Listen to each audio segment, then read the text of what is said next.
자, 제가 복습하는 방법, 제 교재 복습하는 방법을 좀 알려드릴게요. 요게 이제 수업했던 거잖아요. 그죠? 집에 가서 복습하실 때는 그 밑에 요 정도만 읽어주시면 됩니다. 이 VS가 있고 이것만은 꼭 있지 않습니까? 그죠? 요거 두 개만 읽어주시면 복습이 끝나는 거예요. VS 한번 가볼까요? 아무 말이 없었을 때는 무슨 가치인데? 시장 가치인데. 예외적으로는 무슨 가치? 시장 가치, 외의 가치. 시장 가치는 5가지 조건 충족해야 됩니다. 시작. 통상, 충분, 정통, 신중자발, 성립, 가능성. 근데 다른 규정, 요청, 사회 통념이 뜨면 시장 가치가 아니라 뭐예요? 시장 가치, 외의 가치. 이것만은 꼭. 기준이 되는 가치가 뭐죠? 기준 가치. 많이 어려워요? 기준이 되는 날짜는요? 기준 시점. 기준 가치는 아무 말이 없으면 시장 가치인데 의뢰인이 요청하거나 사회 통념상 필요하다고 인정이 되거나 법령에 다른 규정이 있을 때는 시장 가치 외의 가치로 평가하는데 요청이나 사회 통념은 검토를 해야 하네요.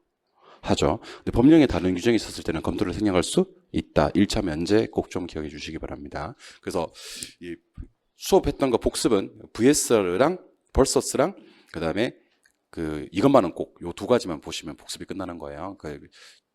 앞에서 했던 거는 복습하다가 좀 정리가 안 될 때 앞에 다시 돌아가는 거고요. 복습은 이렇게 좀 간단하게 해주시면 좋을 것 같습니다. 감칙 5조를 살펴봤고요. 감칙 6조 한번 가봅시다. 감칙 6조. 6조는 제목 한번 확인해 보시죠. 제목이 뭐죠? 현황 기준의 원칙입니다. 자, 현황이라는 것은 말 그대로입니다. 말 그대로 감칙 6조인데 있는 그대로 평가하자 그 얘기입니다. 있는 그대로 현황 그대로 평가하자. 이걸 갖다 이제 우리는 현황 평가라고 불러요. 현황 기준의 원칙은 그래서 제가 이걸 했던 거거든요. 기준 시점입니다. 기준 시점에서 대상 물건의 이용 상황 및 공법상 제약을 받는 상태를 기준으로 평가한다. 자, 여러분들 시점은 우리 부동산학에서 항상 무슨 시점? 기준 시점. 우리나라의 공법상 제약을 받지 않는 부동산들은 있다 없다? 없다. 공법상 제약 받으면 받는 상태 그대로 평가를 합니다. 단 조건이 하나 있습니다. 어떤 조건이냐면 불법적 이용이나 일시적 이용은 제외합니다. 그러니까 우리 법은 뭐를 정말 싫어하냐면 이 불법이나 일시를 정말 싫어합니다. 그래서 불법이나 일시적 이용은 현황 그대로 평가하는 것에서 제외된다라는 것을 기억하시기 바랍니다. 출발할게요. 감정평가는 무슨 시점에서? 기준 시점에서. 공법상 제약 무슨 상태? 받는 상태 그대로 평가합니다만은 지금 현재 이용되고 있는 상태가 불법적 이용이라면 현황 그대로 평가하지 않습니다. 지금 현황 그대로 이용되고 있는 것이 일시적 이용이라면 현황 그대로 평가하지 않습니다. 그러니까 불법이나 일시는 제외한다라는 것도 기억을 해두시기 바랍니다. 우리 왜 자동차 보험에 가입을 하시면 자동차 사고가 났을 때 보험회사에서 보상을 해주지 않습니까? 그죠? 근데 아마 거기도 단서 조항이 있을 겁니다. 음주, 무면허, 뺑소니의 경우에는 보상에서 뭐 된다? 제외된다. 단서가 있을 겁니다. 현황평가도 어떤 단서가 있냐면 그 현황적 이용이 불법적이거나 아니면 일시적 이용이라면 그것은 현황에서 제외된다라는 겁니다. 근데 이것도 한번 공부해 놓으면 참 좋아요. 똑같습니다. 법령에 다른 규정이 있거나 의뢰인이 요청하거나 사회 통념상 필요하다고 인정이 될 때는요. 현황 그대로 평가하지 않고 감정평가 조건을 붙여서 평가할 수가 있습니다. 자, 그럼 가자. 아무 말이 없었을 때는 무슨 평가하는데? 현황 평가하는데 요청, 다른 규정, 사회 통념상 필요하다고 인정이 되면 조건 붙일 수가 있다. 이걸 뭐라고 하냐면 감정평가 조건을 붙인다라고 얘기를 합니다. 근데 이것도 마찬가지입니다. 조건을 붙일 때는 검토를 하거든요. 검토를 하는데 1호에는 그렇지 않습니다. 그러면 저를 보시고요. 요청할 때는 검토를 해야 돼요? 안 해야 돼요?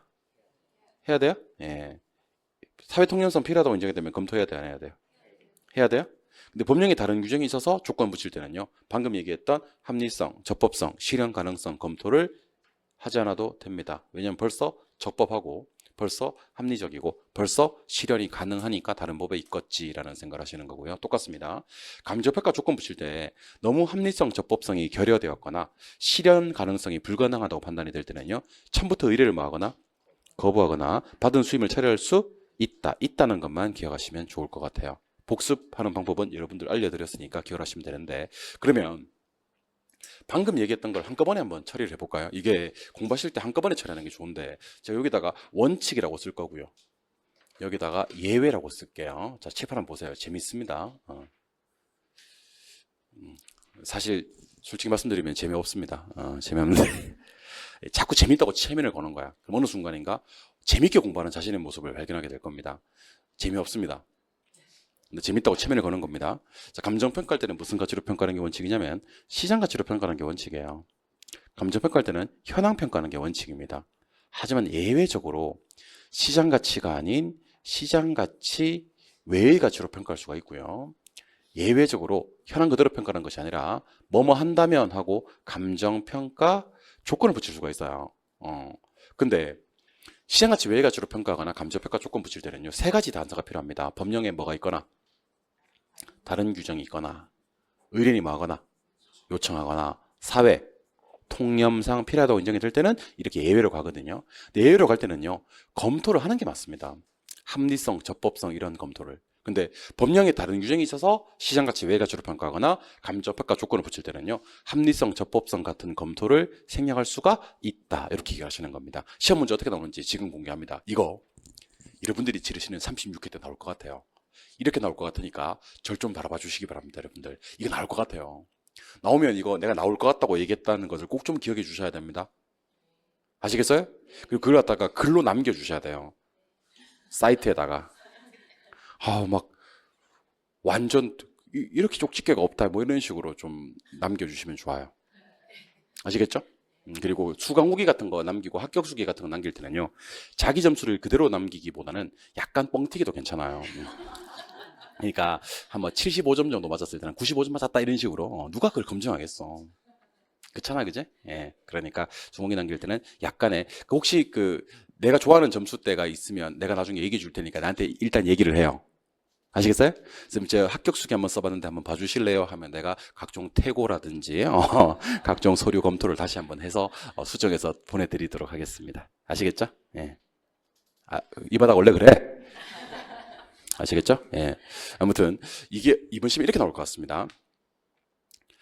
법령에 다른 규정이 있어서 시장가치 외의 가치로 평가하거나 감정평가 조건을 붙일 때는 합리성, 적법성, 실현 가능성을 검토해야 한다. OX.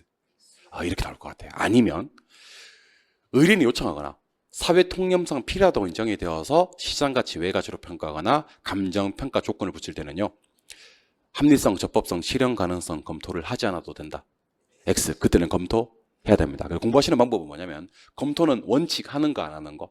하는 거. 근데 딱 네 글자 뭐가 있으면 다른 규정, 검토 안 해도 된다를 머릿속에 탁 박아 놓으시기 바랍니다. 벌써 다른 법에 있다는 것은 합리적이고 적법하고 실현 가능하니까 검토 면제, 1차 면제 이렇게 이해하시면 좋을 것 같습니다. 근데 원칙이 하나 더 있습니다. 자, 7번 보세요. 원칙은 감정평가할 때 개별평가라는 게 원칙이에요. 무슨 평가? 개별평가. 근데 예외적으로, 자, 따라해 볼까요? 일괄, 구분, 부분 이런 평가를 할 수가 있습니다. 자, 그럼 가자. 그러면 아무 말이 없었을 때는 개별평가를 합니다. 근데 어떨 때 일괄평가를 하고 어떨 때 구분평가를 하고 어떨 때 부분평가를 하는지 알려드릴 건데, 자, 보세요. 두 개 부동산이 있어요. 그래서 그냥 두 개로 평가하는 걸 개별평가라 그래요. 두 개라서 두 개로 평가하는 게 개별평가거든요. 근데 두 개를 하나로 평가하는 경우가 있으니 우리 이것을 일괄, 한 놈을 둘로 나누어서 평가하는 경우가 있으니 얘를 구분, 한 놈의 2분의 1만 평가하는 경우가 있으니 걔를 부분평가라고 얘기를 합니다. 그래서 숫자로 기억하시면 좀 더 기억을 오래 하실 수 있거든요. 가자. 두 개, 개별, 두 개를 하나로 일괄, 한 놈을 둘로 구분, 한 놈의 2분의 1만 부분 소개해 드릴게요. 자, 우리 법은 그렇더래요. 우리 법은 토지 요렇게 있고 건물 요렇게 있으면 이걸 두 개로 봐버리더래요. 이거를 두 개로 봐버린다. 그럼 뭐 두 개니까 두 개로 평가하는 거, 이걸 개별평가라 그래요. 근데 보통의 경우에 토지와 건물은 뗄래야 뗄 수 없는 관계라 그래요. 그래서 이 토지와 건물은요, 보통 일체로 거래가 된다. 일체로 거래가 되거나 뗄래야 뗄 수 없는 용도상 불가분한 관계에 있대요. 두 개 이상의 물건이 일체로 거래되거나 용도상 불가분한 관계에 있으면 굳이 두 개로 평가하지 말고 하나로 한꺼번에 평가하는 경우가 있으니 우리 이것을 일괄평가라고 합니다. 이거는 제가 자신 있습니다. 컨트롤 C에서 컨트롤 V 하는 문제라 가지고요, 이 단어가 뜹니다. 두 개 이상의 물건이 일체로 거래, 용도상 불가분한 관계, 이런 말이 뜨면 무슨 평가? 일괄. 이번에 이거 한번 해볼게요. 하나의 물건인데 가치를 달리하는 부분이 있고요. 하나의 물건의 일부분에 대해서 이 일부분을 평가해야 될 특수한 목적이나 합리적인 이유가 있어요. 일부분을 평가해야 될 합리적인 이유가 있어요. 그러면 가치를 달리하는 부분이 있을 때는 이 한 놈을 둘로 나누어서 평가를 해야 되거든요. 이걸 이제 구분평가라고 하고, 한 놈의 일부분에 대해서 특수한 목적이나 합리적 이유가 있어서 일부분을 평가할 때는요, 이걸 갖다 우리는 부분평가한다 이렇게 얘기를 하거든요. 자, 그러면 저랑 요거 구분평가하고 부분평가를 좀 소개를 해드릴게요. 잘 들어보세요. 여기가 이제 27번지 부동산이에요. 오케이. 여기도 이제 27번지 부동산이에요. 오케이. 근데 27번지 부동산 상가인데 전면이 도로에 접하고 있고요. 후면은 도로에 접하고 있지 않습니다, 여러분들. 그러면 도로에 접한 면과 접하지 않은 면은 가격이 같겠어요, 다르겠어요? 다르겠죠. 점포가 두 칸이 있거든요. 그럼 기역 부분하고 니은 부분하고는 가치를 달리하겠네, 그지? 여기는 평당 얼마, 여기는 평당 얼마 이렇게 가치를 구분해서 평가하는 거예요. 요거라 우리는 구분평가라 그래요. 무슨 평가? 구분평가. 근데 27번지 토지가 있거든요. 제 삐끔친 부분. 자, 27번지 토지 전체가 수용당하는 게 아니고 토지의 요 일부분 여기에 수용당하는 거예요. 여러분들 정부에서 토지를 수용해 갈 때는 뭐를 해줘요? 보상해 주잖아요. 그럼 이 토지 감정 평가할 때 전체 가격을 구할 필요가 없어요. 지금은 이거 수용당하는 부분이 요 일부분이거든요. 요 일부분에 대해서 평가해야 될 지금 특수한 목적이나 합리적 이유가 생겼어요? 안 생겼어요? 생겼죠. 그때는 요만큼만 평가하는 거예요. 요 일부분만. 그걸 갖다 우리는 부분평가라 그래요. 아시겠어요? 그러면 구분평가와 부분평가가 시험장에 가시면 헷갈리겠어요? 별로 안 헷갈리겠어요? 엄청 헷갈려요. 말도 못해요. 자, 보세요. 구분 끝날 때 뭐로 끝났어? 부분은 분. 둘 다 모음이 뭐야? 우. 요거는 한 끗 차이도 아니야. 보세요. 이 구분평가와 부분평가, 기역, 비읍 차이거든요. 근데 시험 문제가 어떻게 나오는지 아세요? 이렇게 나옵니다. 잘 봐. 나중에 난리 납니다, 이거. 하나의 물건이라도 가치를 달리하는 부분은, 보고 있어요, 지금? 하나의 물건이라도 가치를 달리하는 부분은 부분평가다. 이렇게 나옵니다. 라인 맞춰버립니다. 그럼 수험생들이 맞는 것 같고 하고 이제 장렬히 전사하는 겁니다. 장렬히 전사하는 겁니다. 자, 그러면 제가 구분평가하고 부분평가의 차이점을 좀 알려드릴게요. 자, 잘 들어요. 한 놈을 이렇게 있어, 한 놈이 이렇게 있는데 둘을 잘라요. 이까지 똑같아요. 한 놈을 둘로 자르는 것까지는 구분과 부분이 똑같은데 그 다음이 중요합니다. 한 놈을 둘로 자른 다음에 얘도 평가하고 얘도 평가해요. 그럼 1이 얼마로 갔죠? 2로 갔죠. 다시 한 놈을 둘로 잘라서 얘도 평가하고 얘도 평가했죠. 1이 2로 갔죠. 이건 구분평가예요. 근데 한 놈을 둘로 잘라서 얘는 평가 안 해요. 얘는 평가 안 하고 얘만 평가해요. 그러면 한 놈이 2로 갔어요. 한 놈이 2분의 1로 갔어요. 2분의 1로 갔죠. 이게 부분평가예요. 근데 시험장에서 그래도 틀려요. 그래도. 내가 우리 선배들을 대상으로 임상 실험을 거친 결과 그래도 틀리는 것으로 판명해 놨어요. 그래서 지금부터 제가 하는 얘기 잘 들어요. 가치를 달리한다는 말을 빼고 구분평가를 설명한 방법이 없어요. 자, 다시 뭐를 달리한다? 가치를 달리한다는 표현을 빼고 구분평가를 설명할 방법이 없다고요. 처음에 공부할 때부터 이렇게 공부하실 거예요. 가치 구분평가 이렇게. 무슨 구분평가? 가치 구분평가. 그래서 저한테 개론 배우신 분들은 따라 하십니다. 안 따라 하시면 나중에 후회할지 몰라요. 하여튼 뭐 알아서 해요. 뭐 내가 한다고 하고 안 한다고 안 하는 게 아닌데 너무 오래 기다리게 하지 말아주세요. 아시겠죠? 9월 30일 날 와서 이제 교수님의 진심을 알았어요. 네, 이제 하라는 거 할게요. 이미 너무 늦어버렸습니다. 여러분들 너무 오래 기다리긴 하지 마요. 네, 기다리긴 기다릴 거예요. 너무 오래 기다리긴 하지 마. 너무 오래 기다리긴 하지 마요, 여러분들. 이 노래 알아요? 모르죠. 네. 아무튼 너무 오래 기다리긴 하지 마요, 여러분들. 아시겠죠? 예, 너무 오래 기다리긴 하지 말고 제가 마음을 열고 있을 때 여러분들 같이 한번 해주시기 바랍니다. 같이 한번 봅시다. 개별. 안 하네. 일괄. 가치 구분. 부분. 그럼 가치 구분으로 암기를 해주시면 처음부터 가치 구분과 부분은 완전 같은 말이에요. 완전 다른 말이에요. 완전 다른 말이에요. 구분으로 암기를 하시면요. 구분과 부분이 헷갈린다니까. 가치 구분, 부분 하는 거예요. 뭐요? 가치 구분, 부분. 출발합니다. 아무 말이 없었을 때는 무슨 평가? 개별입니다. 깝깝합니다. 대가리 치워드릴까요? 대가리 치워드릴게요. 아무 말이 없었을 때는 무슨 평가? 개별평가. 둘 이상의 물건이 일체로 거래가 되거나 용도상 불가분의 관계 있을 때는 무슨 평가? 일괄평가. 하나의 물건이라도 가치를 달리하는 부분이 있을 때는 무슨 평가? 가치 구분. 이제 머릿속에 구분을 삭제하는 거야. 뭐요? 가치 구분. 대상 물건의 일부분을 평가해야만 할 특수한 목적이나 합리적 이유가 있을 때는 무슨 평가? 부분 평가를 하는 겁니다. 그래서 이번에는 우리 아까 감칙 5조 시장가치 했고요. 감칙 6조 현황 기준 했고요. 감칙 7조 개별 물건으로 갑니다. 자, 감칙 7조로 갑시다. 감칙 몇 조? 오케이. 감칙 7조는요. 감칙 7조는 개별 물건의 기준의 원칙입니다. 자, 가자. 아무 말이 없으면 무슨 평가인데? 개별 평가인데 둘 이상의 물건이 일체로 거래되거나 용도상의 불가분한 관계에 있을 때는 무슨 평가? 일괄 평가. 하나의 물건이라도 가치를 달리하는 부분은 요거는 그냥 구분 평가하지 말자 그랬어 내가. 무슨 구분 평가? 그래서 앞으로 가치란 말 하나 추가해서 가치 구분 평가 해주시기 바랍니다. 일체로 이용되고 있는 물건의 일부분에 대해서 감정 평가해야 될 특수한 목적, 합리적 이유가 있을 때는 그 부분에 대해서 평가하는 것을 부분 평가라고 얘기를 하는 겁니다. 그래서 주요 단어 가지고 한 번만 더 소개해 드릴게요. 아무 말이 없어요. 그러면요. 개별. 근데 둘 이상의 물건이 일체로 거래되거나 용도상의 불가분한 게 있으면요. 일괄. 가치를 달리하는 부분이 있으면요. 가치 구분. 일부분을 평가할 때는요. 부분 평가. 이렇게 하시면 됩니다. 우리 지금 감칙 5조 현황 기준의 감칙 5조 시장 가치 기준의 원칙. 감칙 6조 현황 기준의 원칙. 감칙 7조 개별 물건의 원칙을 살펴봤습니다. 그럼 감칙 5조, 6조, 7조 봤으니까 감칙 몇 조? 8조로 가보겠습니다. 갈게요. 밑으로 내려가니까 바로 밑에 있습니다. 감칙 8조. 갈게요. 감칙 8조는 감정평가의 절차입니다. 옆에다가 써놓으세요. 감정평가의 절차는 7단계예요. 몇 단계? 7단계. 자, 일단 첫 번째는 1번입니다. 1번. 1번이 뭐죠? 기본적 사항의 확정이네요. 오케이? 2번은요? 처리계획의 수립. 3번. 대상 물건의 확인. 그러니까 하늘이 두 쪽에 놔도 1번, 2번, 3번은 기억하셔야 됩니다. 1번, 2번, 3번만 기억하시면요. 이렇게 시면 나옵니다. 다음 중 감정평가의 절차로 옳게 연결된 것을 찾아라 하고 7단계가 쭉 나열되어 있을 거야. 오케이? 그때는 뭘 찾으시면 되냐면 일단 1번, 2번, 3번만 순서대로 찾으시면요. 제가 장담컨대 지문 3개는 떨어져 나가요. 우리 이 바닥이요. 7단계를 다 하는 것보다 더 중요한 게 뭔지 아십니까? 빨리 문제 푸는 게 중요합니다. 그래서 1번, 2번, 3번만 잘 기억하셔도 1번, 2번, 3번만 제대로 돼 있어도 지문 3개는 떨어져 나간다고요. 1번이 뭐라고요? 기본적 상의 확정. 2번 처리계획의 수립. 3번 대상 물건의 확인. 물건까지 확인이 끝났어. 그러면 자료 뭐 한다? 수집 정리를 합니다. 방금 자료 수집 정리했죠?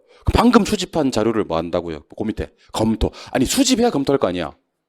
검토되고 가치 형성 요인을 분석하거든요. 그리고 감정평가 방법을 뭐 해서 선정, 적용한 다음에 마지막에 뭐로 끝난다? 결정 표시. 7번 단계는 또 하늘이 두 쪽이나 또 기억하셔야 됩니다. 마지막에 뭐로 끝난다? 결정 표시. 그래서 감정평가 절차 7단계는요. 7단계를 다 외워놓으시면 너무 좋겠습니다만 당분간은 어떻게 할 거냐면요. 1, 2, 3번하고 7번만 딱 기억하실 겁니다. 자, 1번이 뭐라고요? 기본적 상의 확정. 대답하셔야 됩니다. 이거. 2번 처리계획의 수립. 3번 대상 물건의 확인. 4번 내가 할게요. 자료를 수집 정리를 해요.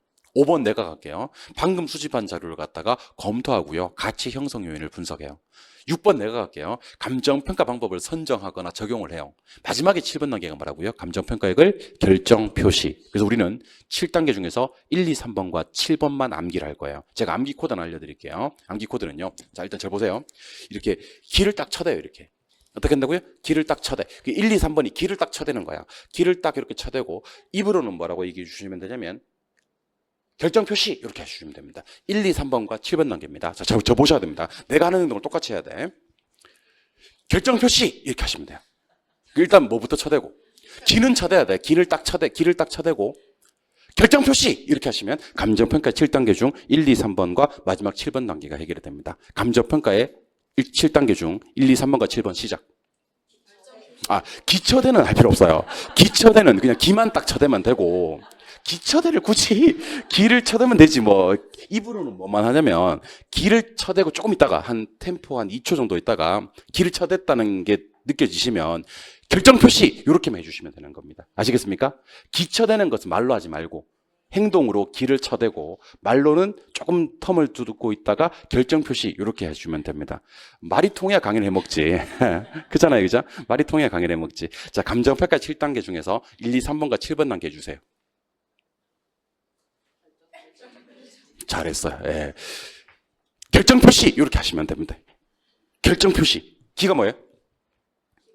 그거 모르면 안 돼요. 그거 모르면 안 됩니다. 자꾸 기는 쳐댔지만 그 기쳐대가 먼저 모르면 안 됩니다. 기본적 상의 확정. 처리계획의 수립. 대상 물건의 확인. 그리고 4, 5, 6번은 내가 해드릴게. 자료 수집하거나 정리하거든요. 방금 수집 정리한 자료를 검토하고 가치 형성 요인을 분석을 해요. 그리고 감정평가 방법을 선정 적용하거든요. 마지막에 결정 표시라는 것으로 끝이 납니다. 그래서 여러분들은요. 요거 나중에 시험에 나왔을 때 저한테 부동산 학개론 배우신 분들은요. 요거 5초 컷이 가능합니다. 1, 2, 3번 뭐 쳐대? 기처대. 지문 3개 반드시 떨어져 나가거든. 그럼 기처대로 시작하는 게 몇 개 있을 건데? 지문 5개 중에서 3개가 떨어져 나갔다고. 기 안 쳐댄 놈이 3개 있을 거라고. 그럼 3개 떨어져 나갔지? 지문 몇 개 남았어? 2개 남았지? 2개 중에서 마지막에 뭐로 끝나는 놈 잡으면, 결정 표시로 끝나는 놈 잡으면, 남들, 보자, 기본적 상해 확정 보자, 두 번째 뭐야? 처리 계획 처리 보자 하고 있을 때 문제 풀고 다음 문제로 넘어갈 수 있다는 얘기입니다. 아시겠어요? 내가 하는 대로 좀 해주실랍니까? 7단계가 있긴 한데 1, 2, 3번 거 7번만 볼 겁니다. 1, 2, 3번은 뭐야? 그 말을 할 필요는 없어요. 말은 결정 표시만 할 거라니까요. 기처대는 기만 처대라니까? 아시겠어요? 말은 좀 쳤다가 결정 표시만 하라니까. 아시겠어요? 1, 2, 3번. 잘 참았어요. 잘 참았고. 마지막 7번. 결정 표시. 이렇게 한 다음에 결정 표시! 이렇게 하시면 우리 부동산 감정 평가의 절차 7단계입니다. 그 중에서 1번이 뭔지 알려드릴게요. 1번. 이거 중요합니다. 1번 뭐야? 기본적 상해 확정. 옆에다가 숫자 8을 좀 적어두시기 바랍니다. 자, 감정평가사가 기본적으로 확정해야 될 게 총 몇 가지가 있다? 8개가 있습니다. 그 8개가 바로 오른쪽 감칙 구조입니다. 자, 그럼 저는 지금부터 감칙 구조로 갈게요. 감칙 구조에 가시면 일단 절 보셔야 되겠다, 여러분들. 감정평가의 절차 7단계 중에서 1, 2, 3번이 기처되고 마지막이 결정 표시하는 거 아닙니까? 그죠? 1번이 뭔데? 기본적 상해 확정인데 그거 몇 개 확정해야 된다? 8개. 그게 감칙 구조에 있어요. 8개 확정해야 됩니다. 8개 확정해야 되는 게 감칙 구조에 있습니다. 자, 미리 말씀드릴게요. 요거 감칙 구조에 있는 기본적 상해 확정 요놈은요, 공인중개사 시험에 한 번도 안 나왔어요. 몇 번 나왔다고? 한 번도 안 나왔습니다. 근데 최근 감정평가사 부동산학 언론 시험에 다음 중 감칙 구조에 규정된 기본적 상해 확정에 포함되지 않는 것을 찾아라 3번 나왔습니다. 최근 시험에서만 3번. 저는 이거는 선전포고라고 생각이 돼요. 그래서 이런 걸 이렇게 강의해 주는 사람이 그 평가사도 강의하고 여기서도 강의하기 때문에 가능한 겁니다, 여러분들. 아시겠어요? 내가 평가사 쪽에 최신 정보, 또 우리 4월 5일 날, 내년 4월 5일 날 또 감정평가사 1차 시험 또 있다고. 그때 시험 치고 나면 누구보다도 자세한, 누구보다도 최신의 정보 해설을 해드릴 것을 약속드리겠습니다, 여러분들. 아시겠어요? 개론 여러분들 끝났어, 개론은. 민법에는 열심히 하셔요. 아시겠어요? 개론 공부하지 마요. 민법에는 열심히 하세요. 개론은 수업 시간에 수업 시간에 한 7, 80%를 다 이해, 암기시키고 집으로 들여보낼 것을 약속드립니다. 여러분들, 선배들 대상으로 임상 실험을 거친 결과 집에 가서 부동산학 개론 복습을 안 하는 것으로 밝혀졌어요. 그래서 이분들을 합격시키려고 그러면 수업 시간에 내 품에 있을 때 열심히 그래도 수단과 방법을 안 가리고 머릿속에 주입을 해서 집에 보내야 된다는 것을 제가 깨달았거든요. 자, 다시. 감정평가의 절차가 몇 단계인데? 7단계인데. 깝깝하네요. 7단계인데. 일단 기부터 쳐대고 결정 표시하기로 했잖아요. 1단계가 뭔데? 기본적 상해 확정인데 기본적으로 확정해야 될 게 몇 개? 8개. 일단 쭉 읽어봅니다. 1번 사람입니다. 의뢰인입니다. 두 번째는 물건입니다. 대상 물건. 사람 하나 나오고 물건 하나 나와요. 사람이요? 의뢰인. 물건이요? 대상 물건. 그리고 뭐로 시작하는 단어가? 감정평가로 시작하는 단어가 몇 개 있는데? 2개 있는데, 첫 번째는 감정평가 뭐고요? 목적. 두 번째는 감정평가 조건. 목적과 조건입니다. 그리고 이건 아까 했었어. 기준으로 출발하는 게 몇 개 있는데? 2개 있는데, 첫 번째 기준은 시점, 두 번째 기준은 가치, 그리고 따라해보세요. 자문 용역. 자, 일로 한번 나볼게요. 감정평가 법인 등은 필요한 경우에 관련 전문가의 자문을 거쳐서 평가할 수 있다, 없다? 있다. 자, 잘 보세요. 감정평가사들이요, 감정평가를 의뢰를 받았어요. 가격 조사를 해야 될 거 아니야, 그지? 근데 그 물건에 이 사람보다 더 전문가가 있을 수 있어요. 가장 대표적인 이 사람보다 더 전문가가 누군지 아세요? 물건을 의뢰받은 지역의 중개사들입니다. 중개사들은요, 매일 그 동네에서 매일 시세 확인을 해요. 그리고 한 달에 몇 건씩 정도는 매일 실거래를 합니다, 이 사람들이. 그래서 그 지역의 중개사들만큼 전문가들이 없어요. 실제로 여러분들 자격증 따서 중개업하고 계시면요, 평가사들이 와요. 바카스 사들고. 그래서 제가 어떤 평가사 법인의 평가사 누군데요, 여기 이번에 감정평가를 의뢰받아가지고 왔는데 요즘 거래는 얼마에 됩니까? 호가는 얼마 정도 됩니까? 급매물 얼마에 빠집니까? 이런 거 물어요. 그러면 그 사람들은 이 가격에 더 전문가를 찾아온 거예요, 사실은. 그 전문가의 자문과 용역을 받을 수 있다, 없다? 있다. 그리고 마지막 8번째, 제가 아까 그랬죠. 평가사들 똑똑하다고. 평가사들은요, 감정평가의 절차가 몇 개 있는데? 7개 있는데, 그 중에 1번이 뭔데? 딱 첫 번째 단계에서 뭘 확정해버리는지 아세요? 첫 번째 단계에서 8번, 수수료하고 실비를 확정해버려요. 뭐요? 수수료 실비를. 그래서 우리 중개사들은요, 공인중개사들은요, 수수료가 언제 확정되는지 아세요? 잔금 칠 때. 언제? 잔금 칠 때. 그래서 잔금 치는 날, 좋은 날, 나쁜 날. 그때 수수료 받아요. 잔금 치는 날. 그때 한편으로는 좋은 날인데 한편으로는 좀 무서워요. 왜냐하면 왜? 깎을까봐. 그때 많이 깎아요. 그렇게 좋았던 사람들이 갑자기 잔금 치는 날, 아이 소장님 그건 너무하다 그지? 좀 깎자 하면서 그래요. 그러면 물론 내가 여기 독점하고 있다면 안 깎아줘도 되지만 옆에도 중개업소가 있고 옆에도 중개업소가 있고 밑에도 중개업소가 있고 위에도 중개업소가 있을 때는 또 깎아줘야 됩니다. 또 안 깎아줄 수가 없어. 안 깎아주면 그 맘카페에 소문나고 막 그래요. 그래서 깎아줘야 돼. 그래서 막 두렵다 그러더라고. 뭐 얼마 예를 들면 400 받기로 했는데 거기에 맞춰가지고 벌써 카드는 다 긁어놨는데 잔금 피날을 맞춰서 벌써 카드를 다 긁어놨다고. 근데 수수료 갖다가 막 깎고 막 그러는 경우가 있습니다. 근데 평가사들은요 수수료하고 실비를 미리 확정해버립니다. 뭐 할 때? 기본적으로 확정할 때 8개 확정하거든요. 8개 확정합니다. 자 따라해보세요. 의뢰인, 대상 물건, 감정평가 목적, 감정평가 조건 시작. 기준 시점, 기준 가치 시작. 자문 용역, 수수료 실비 시작. 그래서 요거는 암기해 놓으면요 5초 만에 맞추는 거고 암기 안 해놓으면 때려 죽여도 못 맞추는 문제가 됩니다. 그래서 이 둘 중에 하나야. 암기 위력입니다. 5초 만에 맞추거나 못 맞추거나요. 암기 안 돼 있는 것들은요 시간 2분 준다고 맞추는 것도 아니야. 시간 3분 준다고 맞추는 것도 아니고 암기가 돼 있느냐 그렇지 않느냐의 구분이거든요. 그래서 제가 암기 코드 하나 알려드릴 테니까 잘 한번 보시기 바랍니다. 여러분들 대학병원 가보셨어요? 대학병원에 가면 이제 수술을 해요. 이제 우리 교수님이 담당과 과장님이 되겠지, 그지? 수술을 막 해요. 그럼 다음날 이 수술이 잘 됐는지 안 됐는지 회진을 돌아요. 회진 돌 때 의대생들 같이 돌아요. 알죠? 인턴 레지던트들 있잖아, 왜? 의대생들 같이 돕니다. 근데 그 의대생이 만약에 오늘 요즘 독감이 유행한다 그러더라고. 오늘 안 오신 분이 몇 분 보이는 것 같은데 아마 독감 걸렸을 가능성이 높습니다, 여러분들. 지금 우리 어제 제가 뭐 이렇게 설명회 한다고 했었는데 교수님 한 분도 독감 걸리고 거기 사모님도 독감 걸리고 지금 뭐 장난이 아니더라고. 아무튼 뭐 감기에 걸렸어요. 그 감기에 걸리는 의대생이 회진에 돌면 되겠어, 안 되겠어? 안 되지. 그럼 담당 과장님한테 마스크 쓰고 와서 뭐라고 해야 됩니까? 저 교수님 제가 오늘은 감기에 걸려서 회진에 돌 수가 없습니다라고 자수를 해야 되는 겁니다. 아시겠죠? 예, 따라해 보세요. 의대, 감기, 자수. 의대생이 감기 몇 번 걸리고 2번 걸리고 저 감기 걸렸어요 하고 자수하는 겁니다. 따라해 보십니다. 의대 감기 자수 시작. 의 발음이 안 되는 분이 우리 학원에 한 분이 계시네. 의대 감기 자수 시작.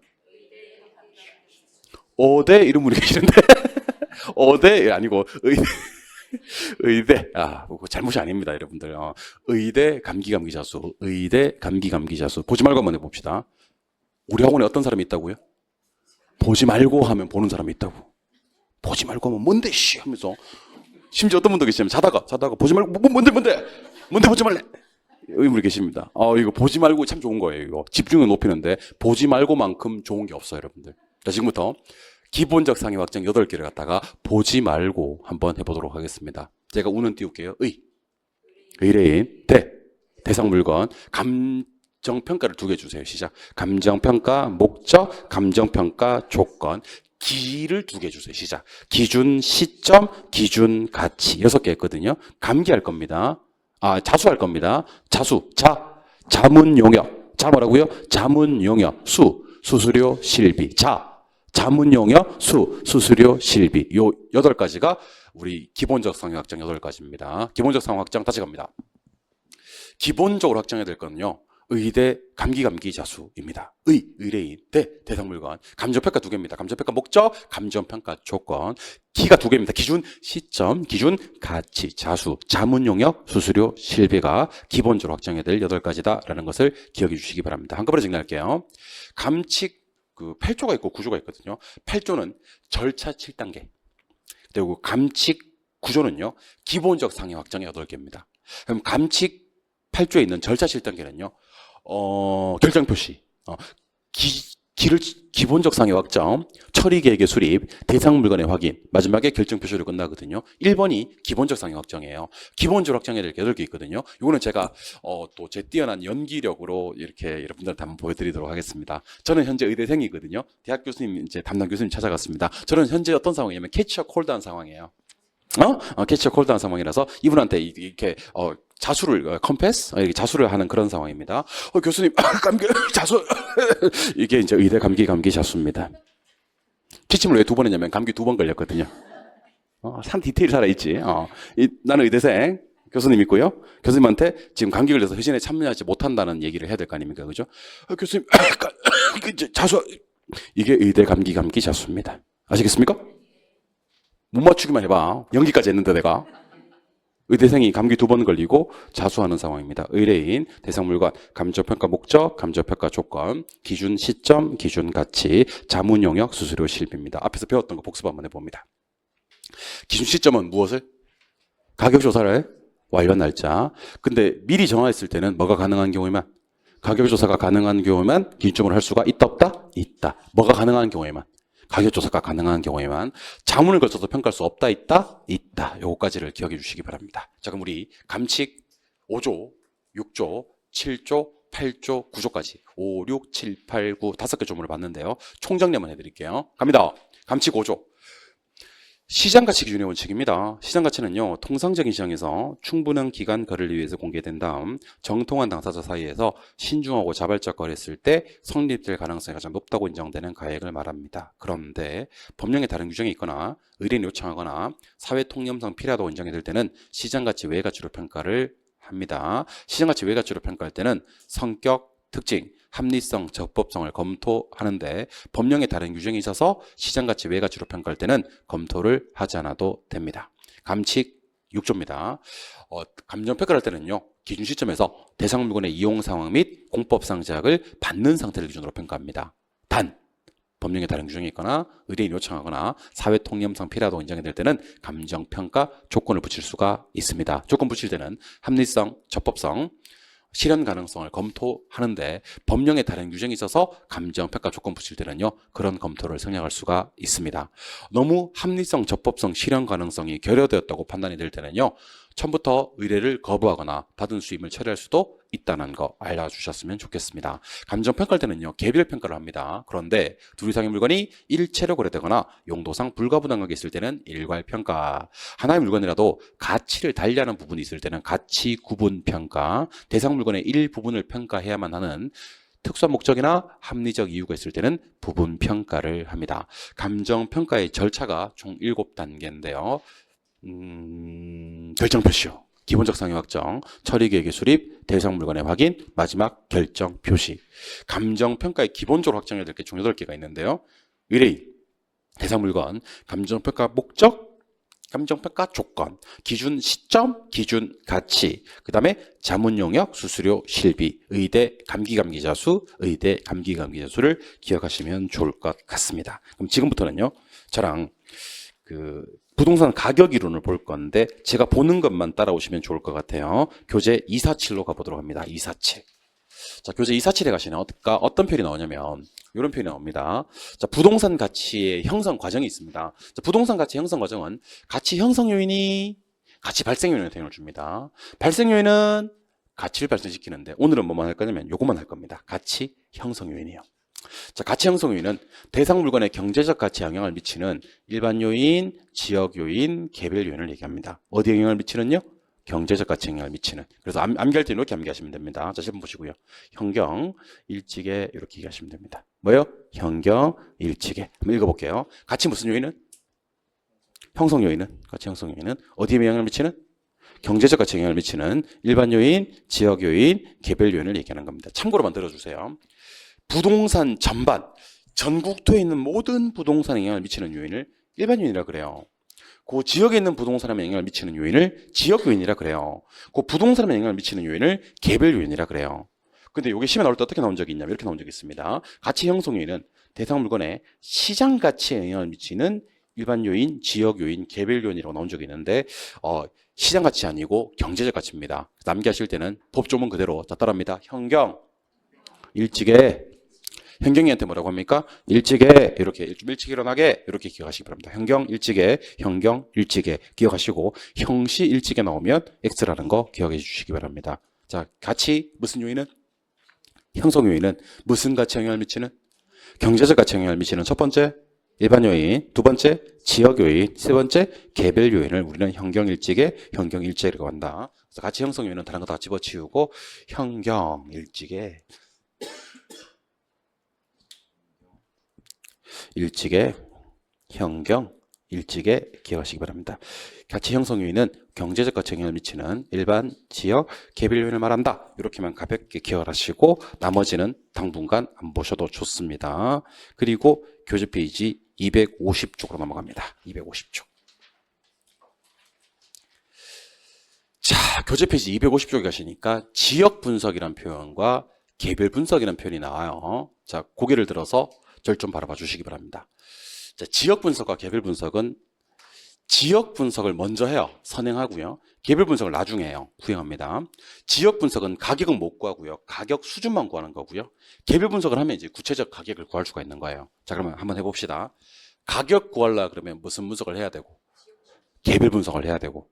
가격 수준만 알고 싶으시면 무슨 분석을 한다? 지역 분석을 한다. 다시 가격과 가격 수준이에요. 가격 구하려면 개별 분석. 가격 수준만 알고 싶으면 지역 분석. 먼저 하는 것 지역 분석, 나중에 하는 것 개별 분석. 그리고 지역 분석은 보니까 무슨 이용이라고 돼 있어요? 표준적 이용. 개별 분석은 뭐라고 돼 있어요? 최유효 이용. 자, 저랑 지금부터 표준적 이용과 최유효 이용이라는 단어의 정의를 한번 내려보도록 하겠습니다. 이거는 시험에서 묻지는 않습니다. 묻지는 않고 여러분들이 당연히 알고 있을 거라고 판단을 해요. 시험장에서는. 근데 이걸 생각보다 모르는 사람이 많거든요. 자, 제 칠판 한번 보세요. 자, 이용에는 두 가지 이용이 있습니다. 무슨 이용과 무슨 이용이냐면 이용에는 영어로는 use라고 하죠. use에는 표준적 use와 최유효 use가 있습니다. 표준적 이용이라는 것은요. 일반적이고 평균적인 이용을 얘기하는 겁니다. 일반적이고 평균적인 이용. 그리고 그냥 해석하지 않고 그냥 표준적 이용이라고 하기도 합니다. 최유효 이용은 최고 최선의 이용입니다. 최고 최선의 이용. 그럼 저랑 지금부터 표준적 이용과 최유효 이용을 정의해 보도록 할 거니까 칠판 한번 바라봐 주시기 바랍니다. 자, 부동산에 한 놈이 있습니다. 자, 내가 감정평가라는 부동산을 뭐라 부르냐면 대상 부동산이라고 합니다. 자, 대상 부동산에 대해서 감정평가를 의뢰를 하면요. 감정평가사나 중개업자는요. 부동산을 쳐다보지도 않습니다. 쳐다보지도 않습니다. 그러니까 전화가 왔어요. 내 부동산 얼마 받을 수 있어요? 이렇게 얘기를 하는 겁니다. 이 사람이 뭐라는지 아세요? 전화로. 제 건 로열층이 있어요? 막 그래요. 로열층. 로열층 좋아 안 좋아? 뭐 좋긴 하겠지. 신축이래요. 신축 좋아 안 좋아? 신축이 좋지. 그 다음에 남양이래요. 남양. 남양 좋아 안 좋아? 좋지. 남양 좋지. 남양 엄청 좋지. 확장돼 있대. 돼 있으면 좋아 안 좋아? 좋지. 그러면 중개업자는 뭐라고 하는지 아세요? 평가사는 뭐라고 하는지 아세요? 저기 잠깐만요. 됐고 저기요. 됐고 동네가 어디죠? 라고 먼저 물어봅니다. 감정평가하는 순서는요. 부동산의 로열층인지 아닌지, 신축인지 구축인지, 남양인지 아닌지, 확장되어 있는지 안 되어 있는지를 먼저 보지 않는다는 얘기입니다. 이 부동산이 어떤 지역에 속해 있는지를 먼저 분석을 합니다. 우리 이것을 지역 분석이라고 합니다. 무슨 분석이야? 그럼 대답하세요. 지역 분석은 선행해요, 후행해요? 선행하는 거 맞아요? 그럼 지역 분석을 해봤더니만, 자, 잘 들어주셔야 됩니다. 여기 지역을 평가사나 중개업자가 분석을 해봤더니만, 주택이 95% 있고요. 상가가 5% 있대요. 주택 몇 퍼? 95%. 상가 5%. 그럼 이 지역은 주거와 상업이 혼재된 지역이에요? 아니면 그냥 주거 지역이에요? 그걸 표준적 이용이라고 그래요. 그러니까 물론 주택도 있고 상가도 있겠지. 근데 대부분 평균 내면 뭐다? 주택이다. 그럼 뭐다? 주거지. 이걸 표준적 이용이라고 그래요. 그럼 이 지역의 표준적 이용은 뭐다? 주거지다. 맞아요? 그리고 또 지역 분석을 해봤더니만 고급 주택 90%, 중급 주택 8%, 저급 주택이 2% 있어요. 고급 90%, 중급 8%, 저급 2% 있어요. 그럼 이 지역은 고급, 중급, 저급이 혼재된 지역이죠? 아닙니다. 그냥 고급 주거지입니다. 뭐 내면?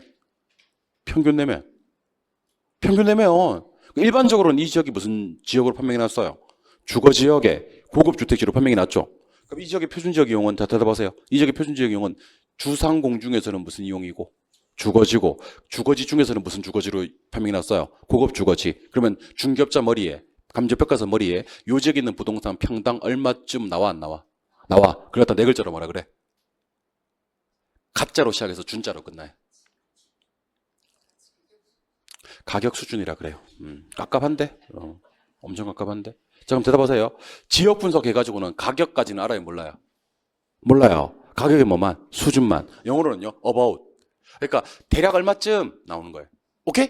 그러고 나서 부동산 쳐다보는 겁니다, 이제. 그러면 여러분들 지금 하는 것은 부동산 쳐다보는 분석인데, 요거는 지역 분석이에요, 개별 분석이에요? 개별 분석이에요. 오케이? 근데 여러분들 개별 분석할 때요, 항상 뭐 기준인지 아세요? 아, 내가 좀 걱정돼서 하는 얘기인데, 항상 개별 분석할 때는요, 항상 기준이 요거 기준입니다. 요거 기준이에요. 뭐 기준? RR 기준입니다. 뭐라고요? RR. R이 뭐예요? 로열층 얘기하는 겁니다. 또 R. 로열층, 로열동을 얘기하는 겁니다. 깝깝하네. 여러분 이 상태로 중개 실무 나가면요, 그들이 하는 말을 못 알아들어요. RR 기준 얼마예요? 진짜 그런 이런 말을 쓴다니까? RR 반대말이 뭔지 아세요? RR 반대말이 뭐예요? 로열층, 로열동에 있지 않는 물건들. 이걸 못난이라 그래, 못난이. 진짜 이렇게 하는데? 우와, 이거 모르는구나. RR 기준 얼마? RR 다 빠지고 못난이 몇 개밖에 안 남았어. 이런 얘기를 갖다가 중개 실무에서 씁니다. 실제로 쓰는 말이에요. 그러니까 항상 감정 평가할 때는요, 특정 물건에 대한 개별 분석할 때는요, 일단 RR 기준입니다. RR이 뭐냐면 최고 최선의 이용. 그러니까 가장 이 부동산을 잘 이용했을 때 최유효 이용을 기준으로 평가합니다. 오케이? 그러면 여러분들 이 부동산이 최유효용이 아닐 수 있잖아. 아닐 수 있지. 그럴 때는 RR 기준에서 감가를 하기 시작합니다. 감가가 세 가지 감가가 있거든요. 편안하게 들으세요. 감가가 물리적 감가, 기능적 감가, 경제적 감가라는 게 있습니다. 오늘은 뭐 몰라도 되고 이 세 가지 감가를 갖다가 이제 RR 기준에서 까는 거예요. 까는 거. 그래서 구체적 뭐를 구하기 시작하냐면 가격을 구하기 시작합니다. 그럼 대답해 봐야 되겠다. 개별 분석은 일단 뭐 구하는 건데? 가격 구하는 건데, 일단 기준은 무슨 이용 기준에서? 최유효 이용 기준에서 여기서 감가를 처리해서 가격을 구하게 되는 과정을 거칩니다. 아시겠습니까? 그러니까 일단 중개업자 머릿속에는, 평가사 머릿속에는요, RR 기준의 가격이 있어요. 이 사람이 지금 잠실 3동 그랬거든요. 그럼 잠실 3동에서 RR 기준 가격이 딱 머릿속에 딱 떠 있어요. 그 가격에서 이 부동산은 지금 RR에 미달되는 부동산이에요. 최유효 이용에. 그러면 뭐 처리해서? 감가 처리해서 가격을 구하게 되는 겁니다. 여러분들 사람만 물건만 감정 평가할 때 최유효 이용이 전제되는 게 아닙니다. 사람도 평가받는 자리가 있다 없다? 있어요. 그럼 사람 평가받는 자리는 크게 두 가지로 나뉘어져요. 첫 번째는 면접 보러 갈 때. 여러분 면접 보러 갈 때 지금 이렇게 입고 있는 옷을 그냥 입고 면접 보러 가요? 안 가요? 안 가죠. 그래도 우리 집에서 제일 좋은 옷을 입고 갑니다. 여러분들 구두 신고, 구두, 키높이 구두 신고 간다. 그러면 이제 이게 내 최유효 이용 기준이 되는 겁니다. 오케이? 사람도 평가받는 자리, 맞선 보러 갑니다. 여러분 맞선으로 결혼하신 분 계시잖아요, 그죠? 소개팅. 맞선 보러 갈 때 지금 입고 있는 옷을 그대로 입고 맞선을 보러 간다 안 간다? 안 가요. 지금 입고 있는 옷을 그대로 입고 맞선을 보면요, 결혼을 못 해요. 결혼 못 해. 솔직하게 얘기하는 거야 지금. 그러니까 내가 보여줄 수 있는 최고의 모습으로 최유효 이용을 전제로 평가를 받습니다. 근데 여기 아무리 최유효 이용을 전제로 평가받는다 하더라도 미달되는 경우가 있거든요. 그럼 감가 처리를 합니다. 그래서 가격을 책정하는 거지. 이게 이제 개별 분석이 되는 겁니다. 그래서 여러분들은 감정 평가의 선후 관계부터 한번 얘기해 보죠. 감정 평가는 먼저 무슨 분석부터 한다? 지역 분석부터 한다. 나중에 개별 분석을 한다. 지역 분석은 무슨 이용 따진다? about 표준적 이용 따진다. 그 지역이 평균적으로 어떻게 이용되고 있는지. 그럼 개별 분석은 무슨 이용 따진다? 최유효 이용 따지는 겁니다. 지역 분석은 가격 구한다. 가격의 수준만 구한다. 수준만 구한다. 개별 분석을 해야지 구체적 뭐를? 가격. 근데 감정 평가 제일 중요한 게 뭔지 아십니까? 이거예요, 이거. 아니 신축 구축 중요하지. 남양 안 남양 중요하지. 로열층 안 로열층 중요하지. 근데 같은 단지 안에 있는 아파트들이 그 개별 요인 때문에 가격 차이가 3배 내고 4배 내고 하지는 않습니다, 여러분들. 오케이? 끼케야만 한 4, 5천. 단지가 좀 큰 데는 한 1, 2억 정도 차이 나겠지. 같은 평형대라면. 근데 동네가 어딘지에 따라서는요, 가격 차이가 10배, 20배가 뭐야? 30배, 40배까지가 나기도 합니다, 여러분들. 그렇잖아요? 감정평가에서 더 중요한 건 뭔데? 지역인데, 요 지역이 3개가 있습니다. 잘 보세요. 내가 먼저 내가 감정평가라는 부동산을 대상부동산이라 그래요. 무슨 부동산? 대상부동산. 일단 첫 번째, 이 대상부동산이 속해 있는 지역이 있습니다. 속해 있는 지역. 두 번째는 속하지 아니하는 지역이 있습니다. 세 번째는 이걸 모두 포함하는 지역이 있습니다. 먼저 첫 번째, 대상부동산이 속한 지역을 따라 하십니다. 인근 지역. 속하지 아니하는 지역을 더 따라 하십니다. 유사 지역. 이 두 개를 모두 포함하는 지역을 더 따라 하십니다. 동일 수급권. 자, 그러면 지역 분석의 대상은 몇 개 지역이 있는데 시작, 인근 지역, 유사 지역, 동일 수급권이 있는데 저는 지금부터 인근 지역이 뭔지를 소개를 좀 해드리겠습니다. 출발합니다. 인근 지역은 대상부동산에 속한 지역입니다. 무슨 지역이라고요? 속한 지역이고, 이용이 동질적이다 그래요. 이용이 뭐하다? 동질적이다. 가치 형성 요인 앞에서 배웠던 거 기억나셔야 됩니다. 형경, 일지계. 기억나십니까? 가치 형성 요인 중에서 일지계 중에서 가운데 있는 지역 요인을 공유하는 지역을 인근 지역이라고 얘기를 합니다. 그럼 인근 지역이 되기 위한 요건 세 가지를 좀 기억하시기 바랍니다. 대상부동산이 뭐한 지역으로? 속한 지역으로. 이용이 뭐하고? 동질적이고, 가치 형성 요인 중에서 무슨 요인을? 지역 요인을 공유하는 지역을 인근 지역이라고 합니다. 유사 지역은요, 대상부동산이 잘 들어요. 속하지 아니하는 지역. 뭐요? 속하지 아니하는 지역이지만 방금 얘기했던 무슨 지역과? 인근 지역과 유사한 특성을 갖는 지역입니다. 그래서 유사 지역 앞에 생략되어 있는 말은 인근 지역과 유사한 특성을 갖는 지역이다 하시면 돼요. 어느 지역과? 인근 지역과 유사한 특성을 갖는 지역이지만 조건이 하나 있습니다. 대상부동산에 속하지 아니하면서 인근 지역과 유사한 특성을 갖는 지역을 유사 지역이라 그래요. 동일 수거권은 대상부동산과 대체 경쟁 관계가 성립을 해요. 무슨 관계요? 대체 경쟁. 그리고 방금 소개해드렸던 인근 지역과 방금 소개해드렸던 유사 지역을 모두 포함하는 지역을 우리는 동일 수급권이라고 합니다. 그래서 근데 대체 경쟁 관계란 말의 뜻을 이해를 못하는 분들이 계셔요. 대체 경쟁이란 말을 두 글자로 바꾸면 무슨 뜻인지 아세요? 두 글자로 바꾸면 대체 관계, 경쟁 관계를 두 글자로 딱 바꾸면 뭐하다? 비슷하다는 뜻이에요. 뭐하다? 비슷하다. 그래서 저는 좀 법 조문 쓰는 사람들 나빠요. 비슷하다 하면 될 것을 대체 경쟁 관계 이렇게 얘기를 해버립니다. 아니 뭐라고 하면 될 것을 비슷하다 하면 될 것을 대체 경쟁 관계라고 얘기를 해버립니다. 여러분 저를 보세요. 대체라는 말은 대신할 수 있다는 뜻이거든요. 여러분들 그 차미슬 후레쉬 소주가 있어요. 차미슬 후레쉬 제가 참 좋아하는데요. 그 차미슬 후레쉬를 갖다가 그 카스로 대체할 수 있을까요? 안 돼요. 주종이 다르잖아요. 이 소주인데, 이 맥주인데 카스는? 술 안 먹나? 그 차미슬 후레쉬를 갖다가 진로 이즈백이나 처음처럼으로 대체할 수 있을까요? 그건 가능하단 말이야. 둘 다 소주니까. 성질이 비슷해야 대체할 수가 있습니다. 성질이 뭐예요? 비슷해야. 비슷할 때 우리는 대체한다 그래요. 아시겠어요? 두 번째. 여러분들, 제가 학교 다닐 때만 하더라도 학생 수가 한 반에 막 40명씩, 50명씩, 60명씩 있었다고. 자, 그러면 우리 반 꼴등 있었어요. 근데 뭐 이름 얘기하기는 좀 그런데 우리 반 꼴등 있었어요. 그 친구 우리 반 1등한테 가서 오늘 중간고사 날이야. 야, 너 공부했지 너? 잠만 자고 공부했지? 이렇게 물어 안 물어? 우리 반 50등은 중간고사 당일날 우리 반 1등한테 가서 공부했는지 안 했는지 물어 안 물어? 안 물어요. 왜요? 안 궁금해요. 우리 반 50등은요. 우리 반 1등이 어제 공부했는지 안 했는지 궁금하지 않다니까요. 왜요? 안 궁금해요. 안 궁금해서. 근데 우리 반 50등요 49등한테 갑니다. 가서 뭐라는지 아세요? 너 어제 공부했지? 그래요. 49등 뭐라 그래요? 안 했어 씨. 그렇게 얘기를 합니다. 50등 뭐라 그래요? 나도 안 했어. 우리는 영원한 친구야. 크로스 이렇게 하는 거죠.